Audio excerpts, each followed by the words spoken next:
I'm Consela Bets, your name 17585-6744. So once again, papakita ko sa inyo, sa product alone, sa sales pa lang ng product, malaki na yung kinikita sa Global. Bukod sa binary, na kumikita ka ng 1515 pag nagpe-pairing, malaki rin na kinikita sa product reorders. So papakita ko sa inyo, papay-realize ko sa inyo kung gaano kaganda at para ma-promote din kayo, okay? So earn big by product reorders. What if you have 2,000 downlines under you and they purchase one box of C24/7. So isang box na C24/7, sa loob ng isang buwan, yung isang member mo gumamit lang ng isang one box. Okay? So, malinaw, no? One box, pwedeng gamitin sa pamilya niya. Basta one box sa isang buwan. Okay? Yun yung pinakamaliit na konsumo niya. So, pag lahat ng members mo, meron kang 2,000 members, pagdating ng after 1 year o 2 year, may 2,000 members ka, at bumili sila ng tigi isang C24/7, kikita ka kagad sa yun yung level ng 20,000. So, alisin ko na lang yung mga butal-butal. Sabihin na lang natin 20,000, no? Pero mas mataas pa dyan. So, kumita ka ng 20,000 sa isang box lang na binili no? Member mo. So, yun yung level pa lang yun. What if ma-promote ka ng Silver Executive? Pag na-promote ka ng Silver Executive, okay, tataas yung rango mo, mag-a-additional ka ng 10%. Okay? So, once na bumili yung mga member mo ng isang box, lahat sila, kikita ka ng 20,000 sa Unilevel plus 40,000 pag Silver Executive ka. So, magkano kikitain mo? Kikita ka ng 60,000 per month. Isang box lang binibili ng mga member mo. Isang box lang. Okay? Ang maganda rito, pag na-promote ka ng Gold Executive, tataas yung rango mo. Kikita ka ng 20% additional. So, paano yan? Kung 20% additional, kung Silver Executive, 40,000 lang. Pag Gold Executive, kikita ka ng 80,000 per month. Additional ng 20,000 dahil sa Unilevel mo. So, kikita ka ng 100,000 per month. Pag Gold Executive ka, may 100,000 per month ka, bumili lang ng tigi-isang C24/7 yung mga members mo. Grabe, di ba? Pag naging Global Ambassador ka naman, meron kang 30% additional. So, paano yan? Yung 30% additional mo, pag bumili sila ng isang box, lahat ng mga member mo, isang box lang, sa loob ng isang buwan, kikita ka ng 120,000 pag Global Ambassador ka. Plus, Unilevel mo na 20,000, magkano lahat? Kikita ka ng 140,000 per month. Isang box lang ginamit ng bawat member mo. E paano kung nagbebenta pa yan? Nakadalawang box. 140,000 times 2, 280,000. Pwede ka na kagad bumili ng kotse. Ganun kaganda yung products natin. Okay? Isipin nyo na lang, unti-unti, nadami yan. Ito pa isipin nyo ha. Ayon sa GATS o Global Adult Tobacco Smoker, kumpara ko sa tabako o sa sigarilyo yung products natin kung gaano kaganda.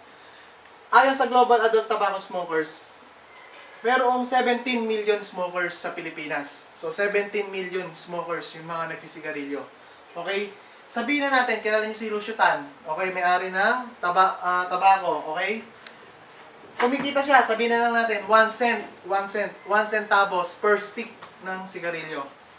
So, 1 piece ng sigarilyo, times mo sa 1.7 million per day na nagsisigarilyo, kumikita si Lucio Tan ng 51 million per month. Okay? 51 million per month. At kumikita siya ng 1.7 million per day. Sa isang stick lang. Eh, paano kung nakakaisang kaha? Okay? Kung nakakaisang kaha ng sigarilyo, sa loob ng isang araw, kumikita siya ng 34 million. Okay? At ang maganda rito, kumikita siya ng 1 billion sa loob ng isang buwan. So, napakalaki, no? 1 cents lang yung kinikita niya per stick na lang, sabihin na lang natin. Pero ang laki, 1 billion per month pa rin nakikitain niya. Dahil ang nagsisigarilyo ay 17 million smokers. Ang maganda nito, yung AIM Global, paano natin kumpara sa AIM Global yan? Yung AIM Global, ang maganda rito, kung yung mga sigarilyo, maraming bumibili, na mindset niya yung tao na maganda yung sigarilyo, kahit maraming bad effects sa katawan, pero bumibili pa rin yung mga tao, what if yung AIM Global, ang i-share natin is good health, pampabuti ng kalusugan, pampagaling ng mga may sakit. So, tingin nyo, mas maganda siya kaysa doon sa bisyo na magkakaroon ka ng sakit. Siyempre naman, di ba? Itong inaalok natin, hindi sa sigarilyo, hindi nakakasakit. ng katawan. Ito yung nakakaganda ng katawan. So sabihin na natin, ilaban na lang natin yung may choco natin. Sa may choco natin at libin, okay? Ito yung unilevel. Ibig sabihin yung unilevel, ito yung pag nagbenta yung member mo o bumili ng may choco, meron kang 250. So hindi yung pinagtrabaho niya, hindi yung pinaghirapan niya. Bumili lang yung member mo. Okay? Sabihin na natin may 2,000 members ka. Yung 250 mo, i-times natin sa 2,000, meron kang 5,000 per day. So, ibig sabihin, 5,000 per day. Magkano yan? 150,000 per month. Isang box lang na may choco o libin o yung coffee natin na binibili ng mga members mo. May 150,000 per month ka. Anong buhay meron ka? 150,000 per month na wala kang ginagawa. Bumili lang ng may choco o libin yung mga members mo. Kumita ka ng ganito. Ang malupit niyan, sabihin natin, tumagal ka sa yung global. Sumabog yung grupo mo katulad namin. Iba-ibang bansa nakuha mo. Umabot ng 1 million yung member mo. Itong malupit. Yung 250 mo, kikita ng 2.5 million per day. Okay? At 75 million per month. At kikita ka ng 900 million per year. Anong buhay ang meron ka sa 900 million per year? Kita ba? 900 million per year ang kikitain mo. Nagbenta lang, bumili lang ng may choco o libin. Eh what if? 250 yan, ha? What if ibang product pa binibenta? Mas malaki pa kikitain. So sana ma-visualize mo na ganito pwede mo kitain kalaki sa yung global. Ang maganda rito, sa ating mga Pilipino, marami sa ating mga Pilipino hindi naniniwala na pwedeng kumita ng 24,000 per day, ng 1 million per month. Hindi sila naniniwala. Bakit? Sanay ang mga Pilipino sa 10,000 per day. So sanay tayo na minimum. So 10,000 na yung kinikita natin. So pag lumaki doon, parang sa atin, kaduda-duda na at scam at lokohan. Sa totoo lang, kung ganun pala, sana sila nakikita na kumikita ng milyon-milyon, ganun din isipin nila na, scam din ba itong ginagawa ko?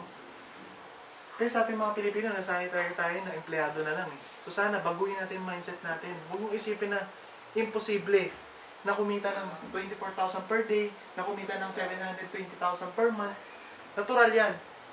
Ngayon, kung hindi mo matanggap sa sarili mo na pwede kang kumita ng 720,000 per month, o kahit na sabihin natin 24,000 per day, o kahit na sabihin natin 100,000 per month na lang, na hindi matanggap ng sarili mo, o kahit sabihin natin nalalakyan ka sa puhunan na 7,980, nalalakyan ka na, at gusto mong yumaman, pues huwag ka na maghangad na yumaman. Huwag ka na maghangad na maging milyonaryo pa. Bakit? Kung 7,980 at 100,000, kinakaduda mo. Kung ito palang 7,980, hinihimatay ka na. Pag sinasabi sa'yo, huwag na pangarapin kumita ng milyon. Kasi pag kumita ka ng milyon, baka mamatay ka na. So once again, Jose Labets, 017-585-6744.